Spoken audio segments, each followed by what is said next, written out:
Meus caríssimos irmãos, que as bênçãos do Senhor alcancem os nossos corações, traduzindo-se em tranquilidade, harmonia e paz. Ó Deus, que sois o eterno pensamento, a vontade suprema, o movimento, por excelência a ação, que sois o fulcro donde jorra a vida, o ignoto ponto de partida de toda a criação. Deus, Pai augusto e bom dos universos, aceitai nossa prece nesses versos, a minha adoração. A pobre lira se estremece e humilha, quando a minha alma, ó Pai, a vossa filha, entoa esta canção. Desde a ameba perdida pelos mares, desde o inseto que plana pelos ares, velais por mim, Senhor.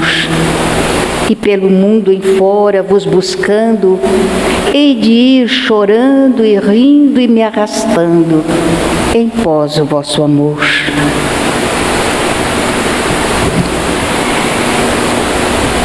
Atualmente nós temos recebido tantas notícias de companheiros convidando-nos à oração, à vibração, aos pensamentos positivos, orando pela nossa pátria, pela terra, que está passando por uma guerra terrível.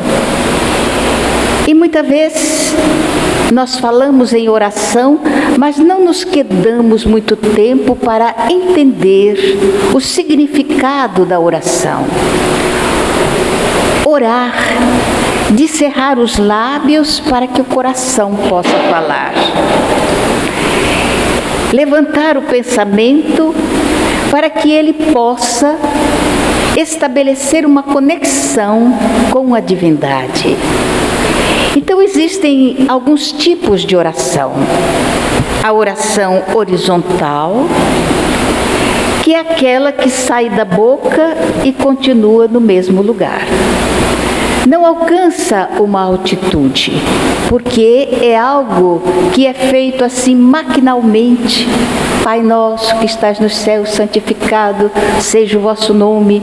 Então, como nós já aprendemos as preces e costumamos dizer, vamos orar aquela prece que Jesus nos ensinou, mas não existe um elan, não existe uma vibração, uma harmonia dentro da nossa alma para estabelecermos essa conexão entre a nossa fala ou o nosso pensamento e o pensamento de Jesus, quando nos ofereceu a prece dominical.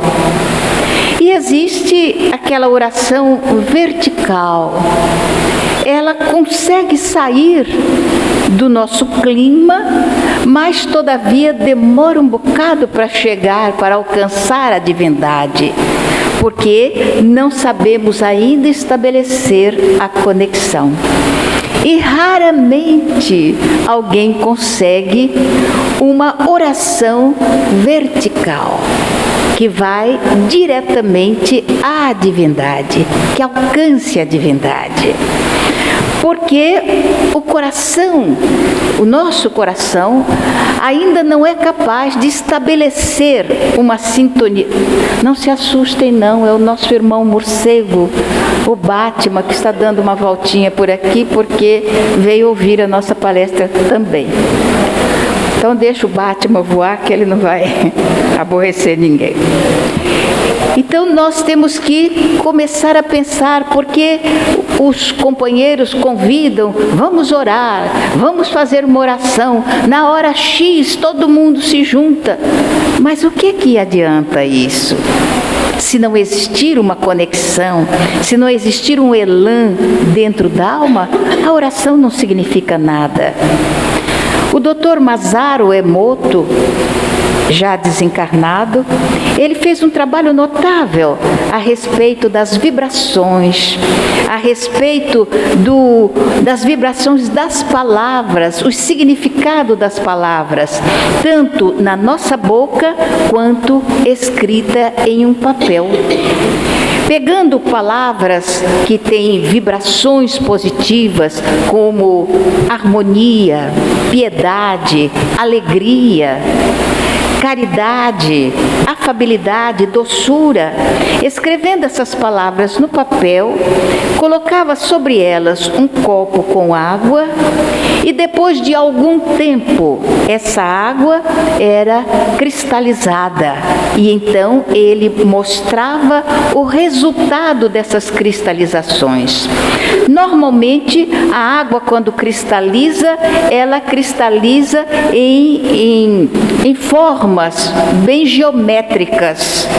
Mas quando ela era trabalhada pelo Dr. Mazaro e estava em conexão com palavras especiais, elas traduziam em verdadeiras obras de artes, flores, estrelas, nuvens, paisagens, coisas lindas que ele conseguia através da solidificação da água, demonstrando que essas palavras têm uma vibração harmoniosa, uma vibração boa.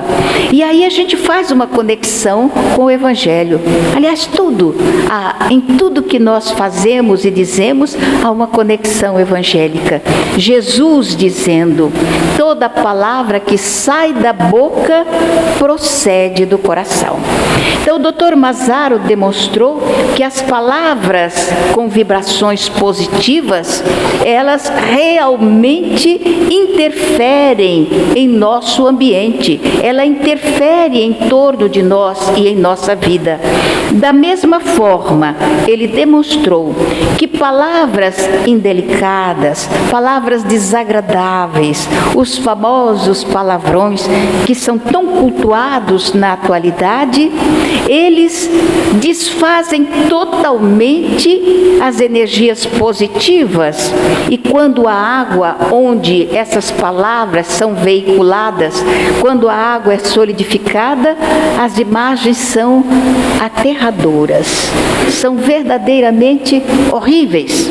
As imagens que o gelo apresenta quando essas palavras são veiculadas. Então a gente fica imaginando, porque a nossa vida, que é um contexto de educação perene, educação permanente, educação em todos os aspectos da nossa jornada rumo à evolução, iniciando esse processo na intimidade doméstica, dentro do lar, a gente fica imaginando como seria as energias dentro de uma casa onde as desavenças, os desencontros, as brigas, os gritos, os palavrões vigem naturalmente. E a gente imagina também como a água, que é um veículo de energia dos mais notáveis, como é a água nesses ambientes, águas que são ingeridas pelas criaturas ou que se usa para o banho ou para a preparação dos alimentos. Então, a doutrina espírita, que é uma trilogia, ela não é uma religião consoante nós pensamos, imaginamos e aprendemos que seja uma religião. É uma trilogia, é uma filosofia que inquire, que estuda, que analisa, com bases de ciência, base científica. Ou seja, nós questionamos filosoficamente e estabelecemos afirmativas. Afirmativas essas que são ratificadas pela ciência. Na atualidade, o Espiritismo é formado por afirmativas com ratificação científica. Quando se fala a respeito da imortalidade da alma, não é mais um questionamento filosófico. A imortalidade da alma é uma afirmativa da ciência. E o que é interessante, a pobreza da bibliografia científica a respeito do espiritismo aqui no Brasil é muito grande. Os grandes livros das experiências que foram feitas pelos cientistas, as comprovações que foram feitas da imortalidade da alma, ainda não foram vertidas para o nosso idioma, ainda não temos aqui no Brasil, elas se encontram em outros países. Então a imortalidade é incontestável e a afirmativa imortalista não é alguma coisa de posse da doutrina espírita. É um pensamento que já vem de quebrada em quebrada. Desde os Evos, desde o passado mais remoto, o homem já cogitava a respeito da imortalidade da alma, o que hoje é um fato científico. A reencarnação, da mesma forma.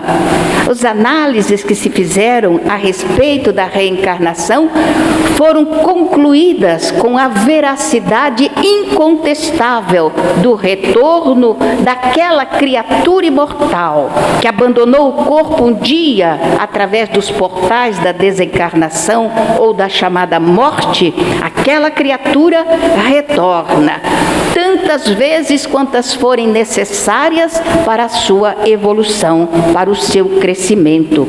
A reencarnação, que é estudada ainda hoje, que teve através das mãos do professor Ian Stevenson um tratado verdadeiramente notável a respeito de 20 casos que sugeriam a ele a reencarnação. E depois tiveram, pelos trabalhos do professor Banerjee, análises notáveis de mais de 1000 casos incontestáveis de reencarnação. E outros estudiosos que vieram demonstrando que realmente nós não vivemos uma única vida. Vivemos múltiplas existências e em cada existência nós temos duas coisas a serem realizadas: o ressarcimento dos débitos do ontem e a aquisição de valores para o amanhã. Duas coisas que nem sempre passam pela nossa cerviz, nem sempre passa pelas nossas ideias, pela nossa cabeça, nem sempre pensamos nos objetivos de estarmos aqui. Principalmente hoje, quando vivemos numa sociedade imediatista, uma sociedade egoísta, uma sociedade quase que primária no que diz respeito a si mesmo, às suas conquistas morais, intelecto-morais. Então, mais do que nunca, a busca de Deus deve ser uma necessidade em nossas vidas. Assim, a reencarnação, dentro do primado da nossa doutrina, dos princípios da nossa doutrina, é um despertar de consciência. E então nós podemos perceber, através desse despertar, o quanto é transitório tudo aquilo que nós valoramos aqui nesta vida e tudo aquilo que nós tratamos com desvalia também aqui nesta vida, que são os valores da alma. Oh, meu Deus, é tão fácil dizer ao nosso filho: você não deve levar desaforo para casa. Há pouco tempo, a televisão mostra uma professora, pelo amor de Deus, dizendo a um aluno: bate nele, se defenda, ele te mordeu, bate nele.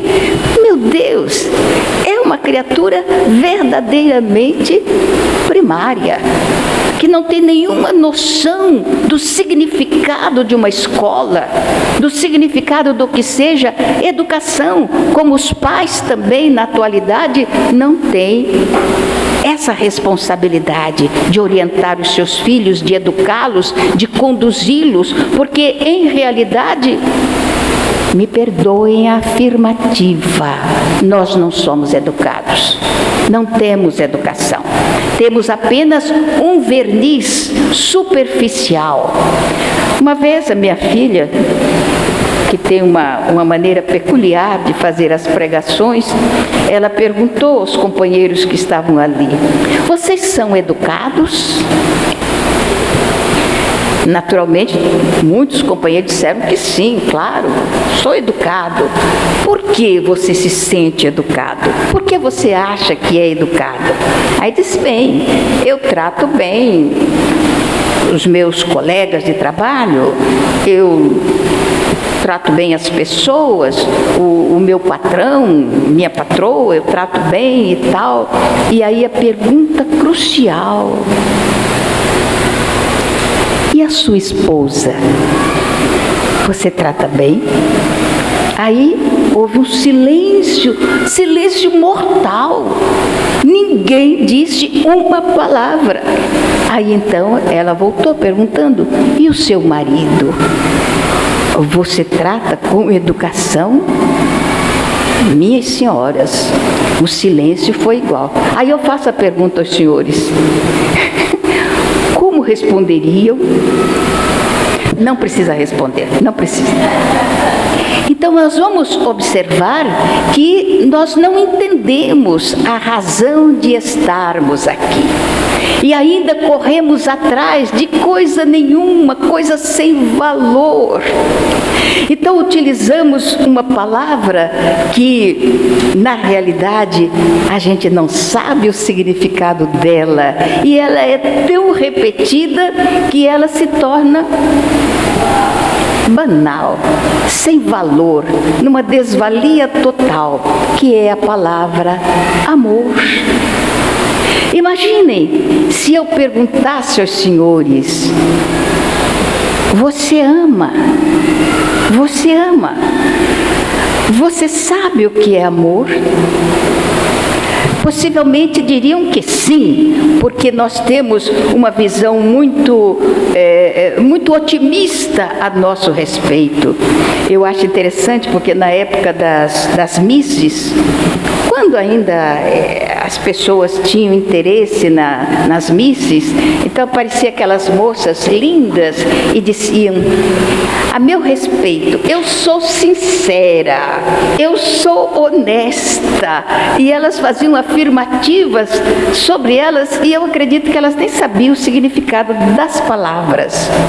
E uma ocasião eu estava com um amigo espírita, estava no carro, ele estava me conduzindo para o centro espírita, e não sei porquê, por uma dessas razões que a razão desconhece, eu perguntei a ele, falei: meu filho, você é honesto?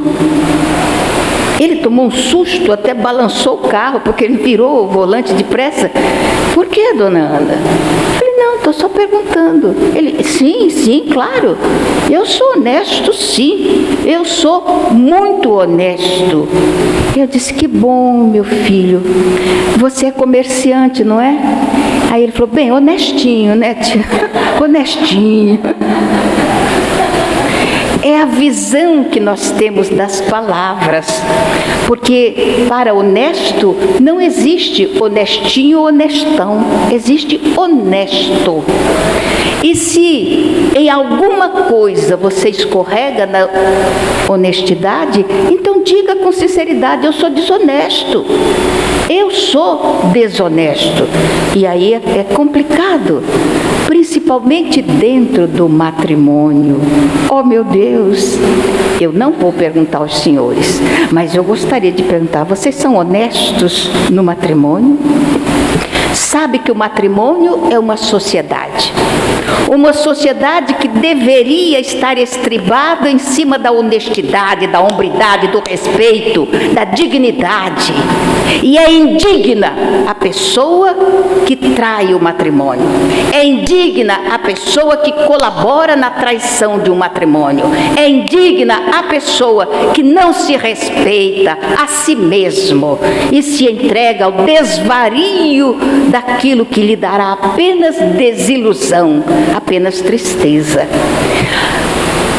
Falta de visão. É como se nós não enxergássemos, principalmente quando um homem casado mantém outra companheira e não tem a hombridade, o caráter, ou de aceitá-la totalmente e abandonar a esposa, ou abandonar a criatura que também não se dignifica, aceitando ser a outra. Então nós vivemos numa sociedade onde o homem se desqualifica. E o objetivo da reencarnação é exatamente dignificar a criatura humana. Se nós estabelecemos então uma sociedade, seja uma sociedade comercial, ou seja uma sociedade marital, temos que ser honestos dentro dessa sociedade. É isso que a lei espera de cada um de nós. E aí nós voltamos à oração, nós voltamos ao significado da oração, aquela que a gente repete sem valorar exatamente o significado dela. Pai Nosso. Quando Jesus disse Pai Nosso, ele estabeleceu o quê? A unificação da família universal. É o meu Pai, é o seu Pai, é o nosso Pai. Nós somos filhos do mesmo Deus. Então, por que o separatismo? Então, por que nós não somos capazes de compreender os nossos companheiros de romagem? Vocês têm o direito de torcer... pelo Flamengo não, torce pelo Vasco. Vocês têm o direito de torcer pelo time que quiserem. Eu sou vascaína. Mas tem direito de torcer pelo esporte, como chama o outro daqui, náutico, pelo time que vocês quiserem. Mas por que a briga? Por que o separatismo? O meu time perdeu para o Ituano. Um timezinho assim, perdeu domingo passado, meu filho está numa tristeza danada. E eu fiquei triste também. Eu queria que o Vasco ganhasse, mas o Ituano ganhou. E que coisa boa, eles ficaram felizes. Por que eu vou me aborrecer com a felicidade do outro? Porque as brigas políticas, de repente, eu defendo fulano de tal, o outro defende. Defender o quê, mesmo? Essas criaturas nem sabem que a gente existe. Só se lembram da gente na época da política. Todavia, por causa dessa política, que é uma politicagem, não é a verdadeira política ensinada por Platão, quantas criaturas se desavieram, quantas famílias se separaram, eu sei, porque eu acompanho muitas famílias. Quantas casas espíritas se separaram por causa de fulano, por causa de Beltrano, que nem se importam com a vida da gente. Começam a gritar que vai acabar com a fome. A fome está aí há 2000 anos.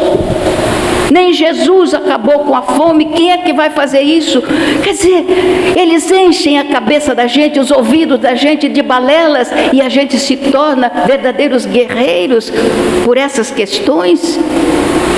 E onde fica o Pai Nosso que está nos céus? Isso eu acho muito engraçado. Eu fico pensando às vezes que interessante que é a gente rezando para Deus ajudar determinada criatura em detrimento da outra. Onde fica o Pai Nosso? Quer dizer que ele é pai só do esporte? Não é pai do Vasco, que jogou com o esporte e foi aquela briga danada? Então, nós temos que ficar felizes com a vitória dos outros também. Ficamos com as nossas vitórias e com as dos outros. Isso tem um nome, chama fraternidade. Fraternidade, que a gente fala, mas não vive. A gente fala, mas não entende. A gente fala, mas não compreende. Cada vez que você assaca contra a felicidade de outra criatura, onde você colocou o Pai Nosso? Onde você colocou a família? Onde você colocou a fraternidade? Qual o significado da sua vida, que não se importa de prejudicar a outra criatura? Então nós temos que despertar.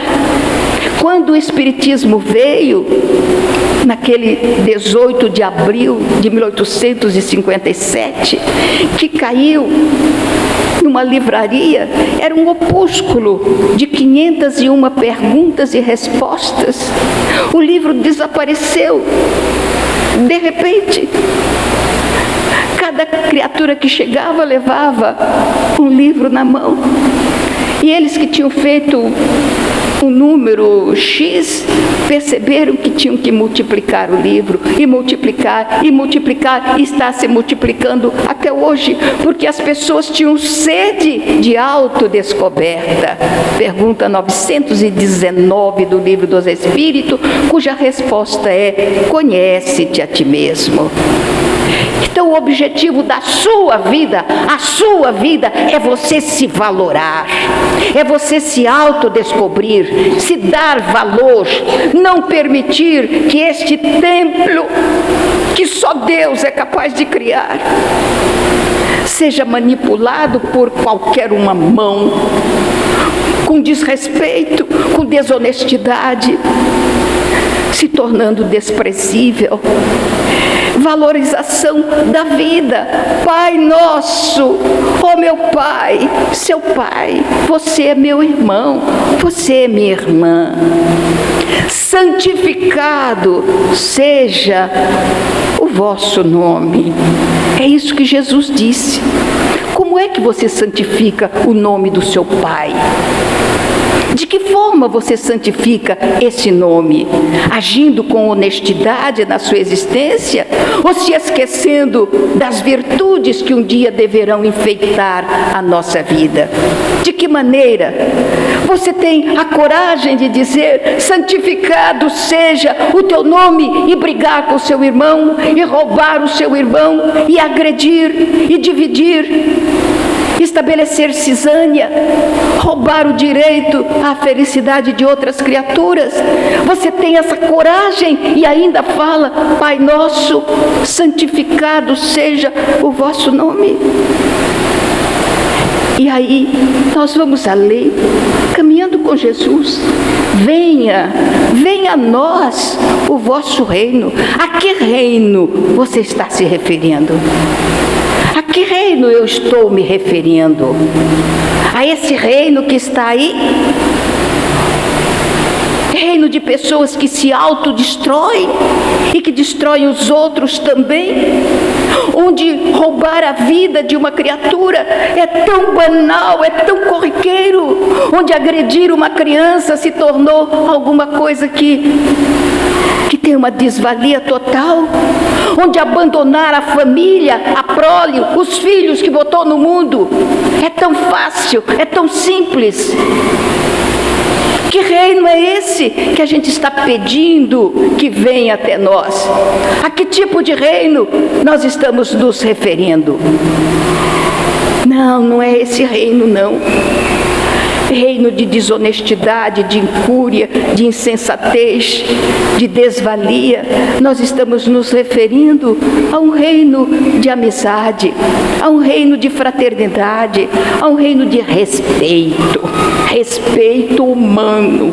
Eu respeito a sua família, você respeita a minha família. Eu respeito o seu direito de torcer pelo Flamengo, pelo esporte, e você respeita o meu direito de ser vascaína. E aí nós vamos por aí afora. Vocês observem que nós estamos vivendo num mundo complicado, porque eu estou com medo de dizer o nome dos 2 candidatos a presidentes, para não chocar fulano, nem chocar Beltrano. Que mundo é esse que a gente está vivendo? Por que eu não posso dizer, para não magoar você? Eu não quero magoar ninguém, mas eu gostaria de ser honesta, porque isso é honestidade também. De ser honesta e falar aquilo que eu sinto, e que eu não estou saindo absolutamente fora do Evangelho, eu estou dentro do Evangelho. Então nós temos que pensar em termos de educação. Venha a nós, Pai, o vosso reino, mas ajuda para que eu possa entender esse reino. Me ajuda, Pai, para que eu não transforme esse reino que eu peço que venha até mim numa balbúrdia, num descalabro moral. Perdoa, Pai, perdoa. Aí eu digo com Jesus: seja feita a vossa vontade. Que vontade eu estou me referindo? A que vontade?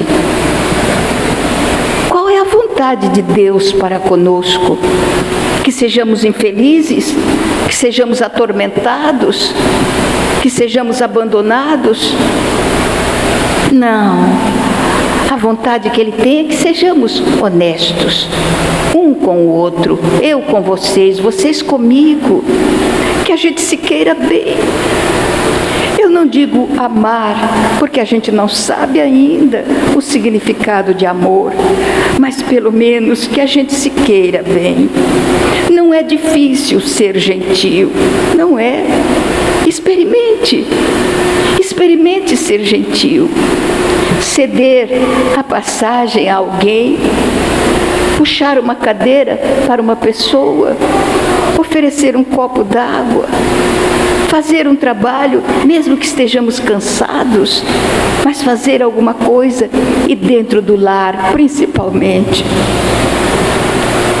Antigamente, muito antigamente, quando eu era criança, e eu sou bem antiga, então, nesse antigamente, a gente passava diante das casas, estava escrito assim: lar de fulana, ninho de amor de fulano e beltrano. Hoje a gente não vê mais nada disso. Talvez caiu no ostracismo, talvez seja isso, ou talvez porque não seja mais ninho de coisa nenhuma, seja... Como é que chama aquele lugar onde eles lutam? O ringue. Ringue, né? Quantos lares se transformaram em ringue, onde as pessoas se digladiam e se matam também. Então esse Pai Nosso, Jesus tem que voltar para demonstrar para nós o significado dele. Para quando alguém convidar você, a mim, para orar, que a gente saiba como fazer. Não é colocar o joelho no chão e falar: Pai Nosso que está do céu, pedindo coisas que não têm valor, pedindo coisas que não vão acrescentar coisíssima nenhuma. Eu me recordo o Divaldo contando que ele, quando chegou em Salvador, conseguiu vários empregos e perdia os empregos todos por causa da mediunidade, da visão espiritual que ele possuía. Então ele foi prestar o concurso e ele precisava muito de passar naquele concurso. Então ele estava na sala com várias pessoas que iam prestar o concurso também. Então ele começou a pedir ajuda a Joana de Ângeles. Orou e pediu ajuda, que Joana o ajudasse a passar no concurso. E então ele viu Joana chegando. Aí ela perguntou: meu filho, o que é que você quer de mim? E ele disse: a senhora me ajude a passar nesse concurso aqui, que eu estou precisando muito desse trabalho. Aí então a Joana disse: você acha justo isso, meu filho? Você me enxerga e você me ouve, mas e os outros? Os outros não me ouvem e não enxergam.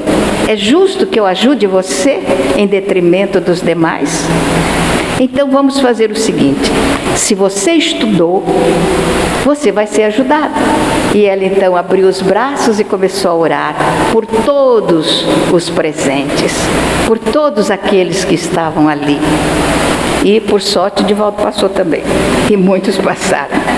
Então os espíritos pensam assim. Então nós pedimos ao mundo espiritual que seja feita a minha vontade. Meu Senhor, eu quero que o meu candidato vença. Ajuda, Senhor. E o outro é filho dele também.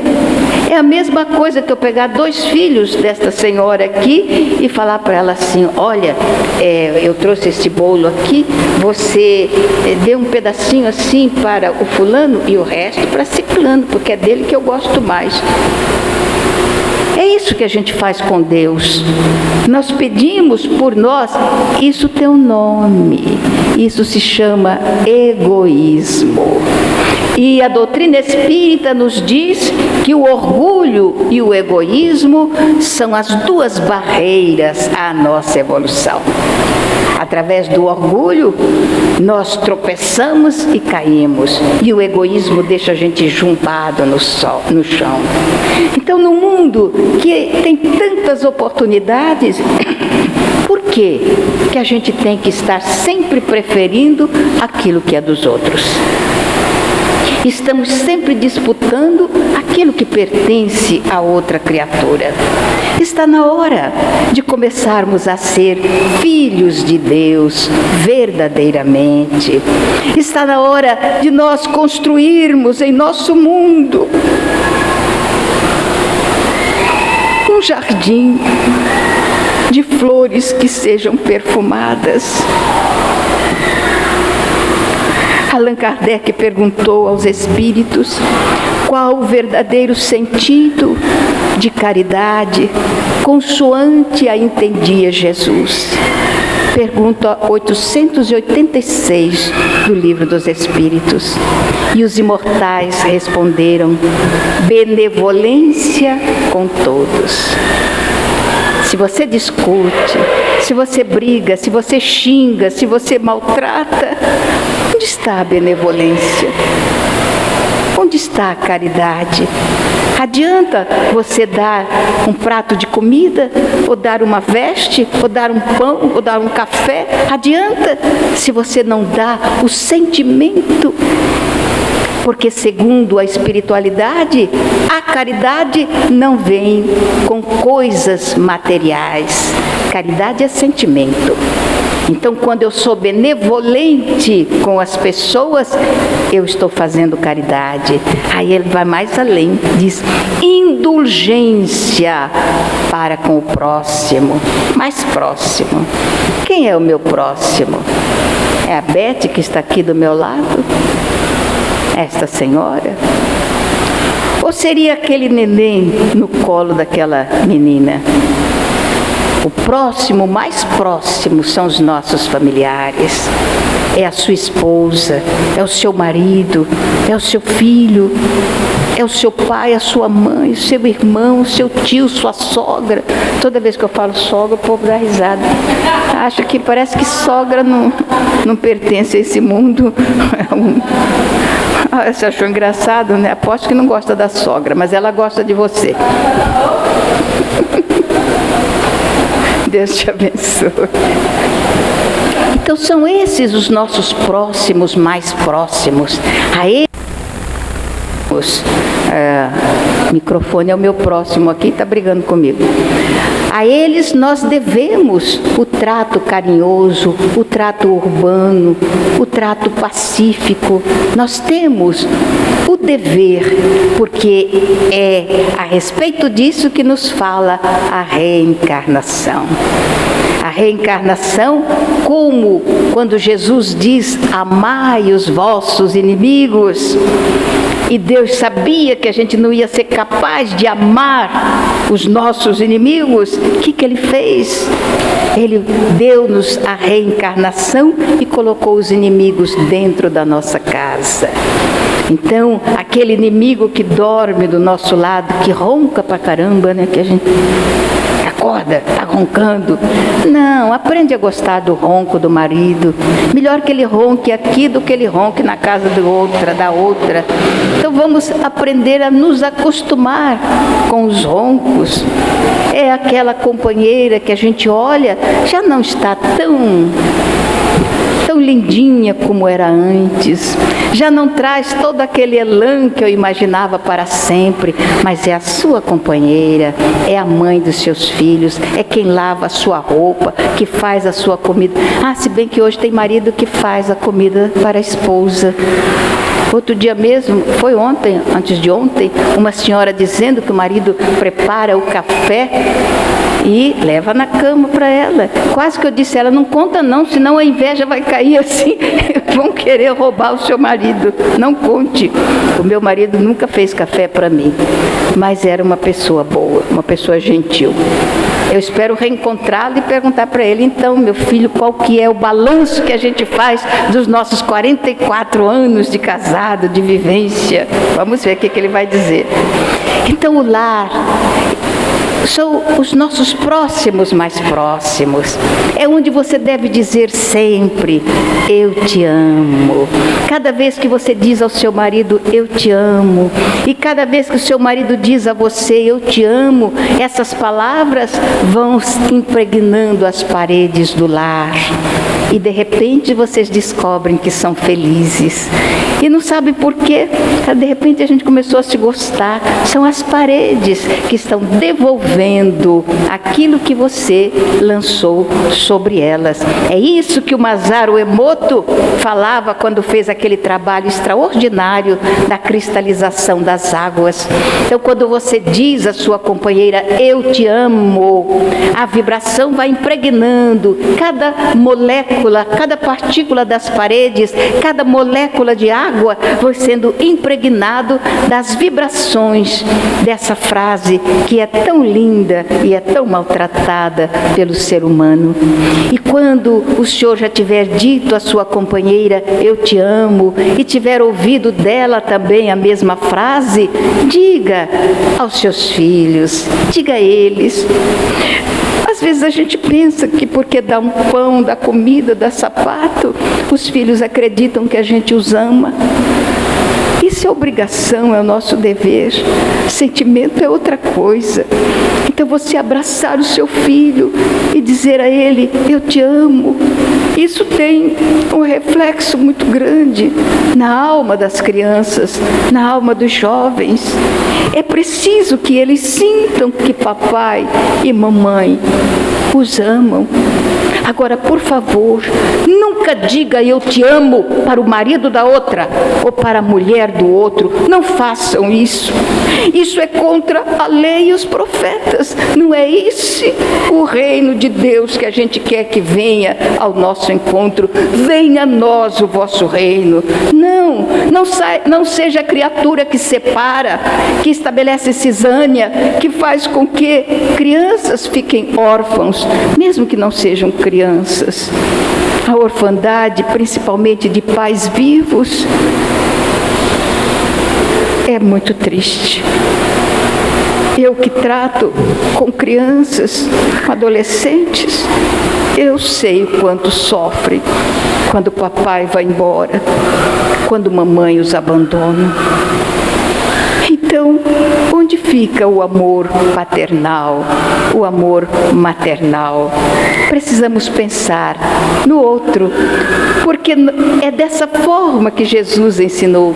Pai nosso, meu pai, seu pai, pai das crianças, pai dos adolescentes, pai da juventude, pai de todo mundo, daqueles que estão nos presídios e daqueles que estão nas prisões sem grades, das drogas, da bebida, da loucura, das paixões desenfreadas. Ele é o Pai de todos. E a reencarnação é a demonstração dessa paternidade, é a demonstração desse amor, dando a oportunidade para que a gente recicle os nossos pensamentos, recicle as nossas atitudes e comecemos então a ser verdadeiramente honestos. É a expectativa do Pai para com todos nós. Então você recebeu uma vida. Eu não sei se a sua vida é linda ou não, mas eu acredito que não existem vidas que não sejam lindas. porque todas elas representam a dádiva do nosso Pai, a dádiva de Deus. E quando você vê nas Olimpíadas, nas Paraolimpíadas, aquelas criaturas deformadas vencendo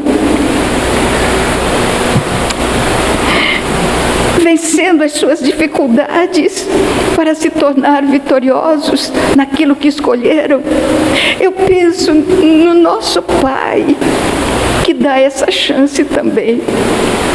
Você não merece um corpo perfeito, porque traiu a dignidade do seu corpo. Vai receber um deficitário, mas você pode superar se quiser. E aquele menino que foi campeão de natação, menino, um homem, né, pai de família, pequenininho assim, dançando, feliz, porque ganhou mais uma medalha de ouro. A gente tem que louvar o Pai, a sabedoria dele, e pensar que existem criaturas que acreditam que se deva matar uma criança deficiente. Oh, meu Deus, não é isso que Jesus ensinou quando disse: Pai nosso que estás nos céus. Vamos pensar com mais cuidado nessa prece dominical e vamos repeti-la para nós mesmos, pensando em cada pedacinho. Santificado seja o vosso nome. Santificado aqui, meu Pai, aqui no meu coração, no meu peito, é aqui que eu quero santificá-lo. Na minha conduta com os meus amigos, com as pessoas com as quais eu convivo, eu vou santificar o vosso nome. Venha a nós o vosso reino, esse reino de fraternidade, de respeito humano. E aí, seja feita a vossa vontade. E a vontade dele é que você seja feliz e que eu seja feliz também. Mas não existe felicidade quando a consciência não está em paz. Então é preciso que haja paz em nossa consciência, aquela paz que advém do dever cumprido, de sermos dignos, de sermos honestos. Quando sentarmos à beira da nossa cama e elevarmos o nosso pensamento ao nosso Pai, na prece de encerramento do dia, dizer a Ele: Pai, se eu errei, foi por excesso, não por omissão. Eu não me omiti, Pai, no esforço para domar as minhas tendências negativas. E então o corpo pode descansar, enquanto o espírito vai para outras plagas, para outro aprendizado, para escolas ou não. Depende das nossas opções, daquilo que escolhemos. Então vamos lembrar, educar não é só transmitir informações, isso se chama instruir. Instruir é ensinar, ler, escrever, contar, etc, etc. Educar tem uma amplitude, é formar bons hábitos. E tudo aquilo de bom que nós vamos guardando em nós são hábitos positivos. E a gente agradece ao Pai pelas bênçãos que Ele nos concede, principalmente de termos a chance de aprender enquanto estamos a caminho e enquanto temos a oportunidade de retificar as nossas inclinações, de modificar o caminho que estamos trilhando, se Ele não nos vai conduzir a um local agradável. Deus é o nosso Pai e Ele nos ama. Trago versos dentro da alma, como o sol traz luz em si. Eu vivo a vida cantando porque poeta nasci. Ouço cachoeiras rolando das alturas dos meus sonhos, em dias claros, risonhos, de luminosa beleza. Nesse plano eterizado, quando eu penso estar pensando, estou com a alma escutando a prece da natureza. Há no meu peito cascatas, vibrando ternas sonata no teclado das estrelas. E embora grandes distâncias, seja noite ou seja dia, com as lunetas da poesia, eu sempre consigo vê-las. Há no meu peito um garimpo de cristais e diamantes. E eu mesmo sou garimpeiro que só procura brilhante que tenha cor de alvorada. Pedra com jaça ou defeito, no garimpo do meu peito, não quero seja encontrada. Niágaras, Paulo Afonso, Sete Quedas, Iguaçus, cataratando os meus sonhos a quedas d'águas aflus. Fontes líricas serenas, bandos de lindas falenas, dando 1000 cores ao dia. Jardim suspenso nos ares e outras notas singulares, faz-me conhecer a poesia. Por tanta luz que vislumbro, pela ventura que tenho, por tantas vozes que escuto, sei que tais bênçãos mereça, eu não sei como agradeça a glória que Deus me deu. Sim, meu Pai, me sinto mudo, porque vós me deste tudo, o dom de viver na terra, com os olhos fitos nos céus. Muito obrigada pela atenção.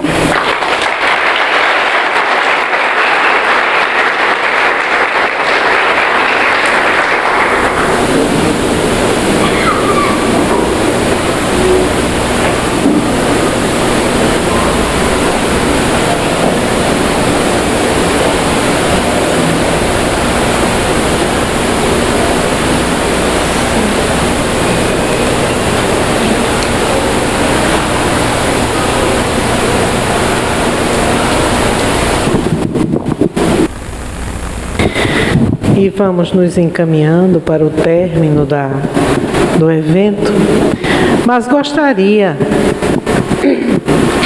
de convidar o nosso evangelizando, o nosso rapazinho, Joaquim, que também ele vai declamar a poesia. Essa poesia é de Alta de Souza, não é de Tagore, Alta de Souza. Pode vir, Joaquim.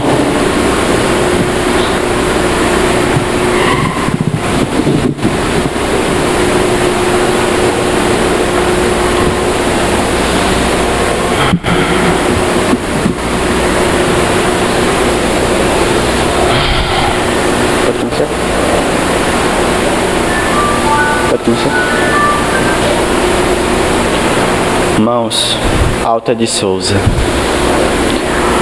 Harpas de amor tangendo de mansinho, a música do bem, ditosa e bela. Nas mãos guardam a luz que te revela a mensagem de paz e de carinho. Não te digas inútil ou sozinho, na existência mais triste ou mais singela. Nas mãos, todo um tesouro se encastela, derramando-se em bênçãos pelo caminho. Ara, semeia, tece, afaga e ajuda. Mãos no trabalho são a prece muda de nossos corações, preenchendo espaços. E, aprendendo com Cristo ante o futuro, tuas mãos, como servas do amor puro, são estrelas fulgindo em teus braços. Alta de Souza, Francisco Cândido Xavier.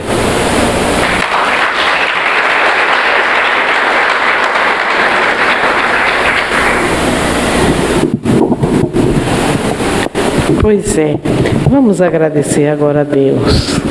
A Deus por esse momento de aprendizado, a Deus, a Jesus, a nossa Mãe Santíssima, Maria de Nazaré. Coloca a música bem baixinho, por favor.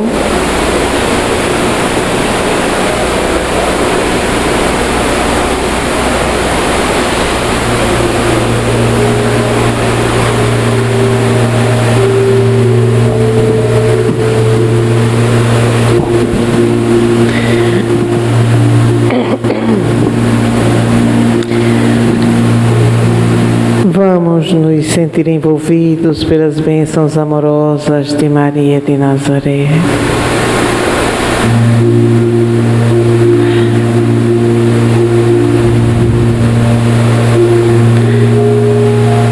pelo olhar amantíssimo espraiando em favor de todos nós,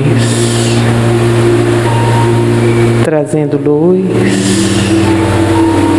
entendimento,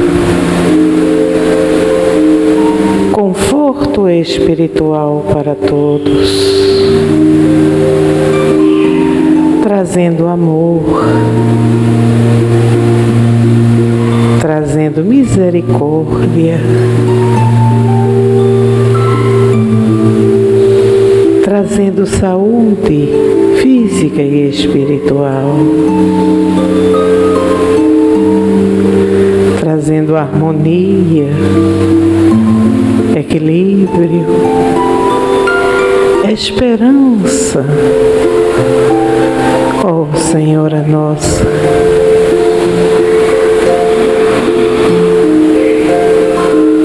como precisamos, Senhora, e como ainda não estamos compreendendo,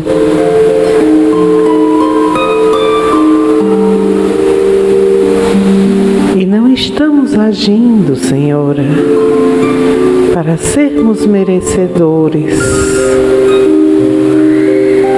dessa bênção, dessa luz, dessa felicidade que emana de vós em favor de todas as suas criaturas.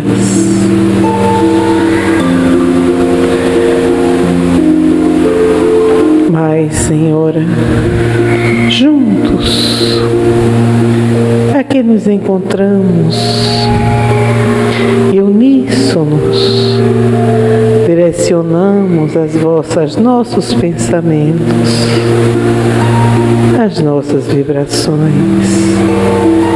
E vós, Senhora, com o seu coração amantíssimo, com a vossa misericórdia, compreendes as nossas fraquezas, as nossas dores, as nossas inquietações.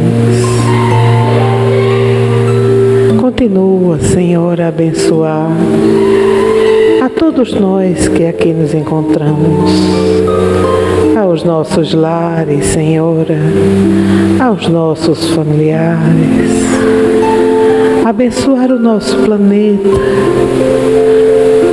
abençoar todos os nossos irmãos, filhos de Deus, o nosso Pai Criador.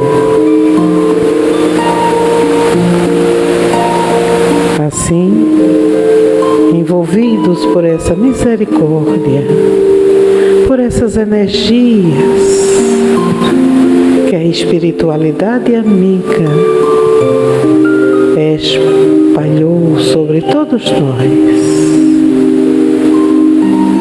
em nossos corações, que possamos retornar aos nossos lares mais confiantes, serenos, pelo olhar amantíssimo de Maria de Nazaré. Obrigada a todos, que o Senhor da vida continue a nos iluminar, nos assistir, a nos trazer esperanças e força para o entendimento e a compreensão do Evangelho do nosso Mestre Jesus. Muito obrigada, que o Senhor possa nos acompanhar hoje e sempre. Obrigada a todos vocês pela presença. Agradecemos a todos aqueles, mais uma vez, que colaboraram conosco com a nossa casinha de oração e trabalho. Um abraço afetuoso de todos aqueles que fazem a Seara Espírita Maria de Nazaré. Muita paz a todos.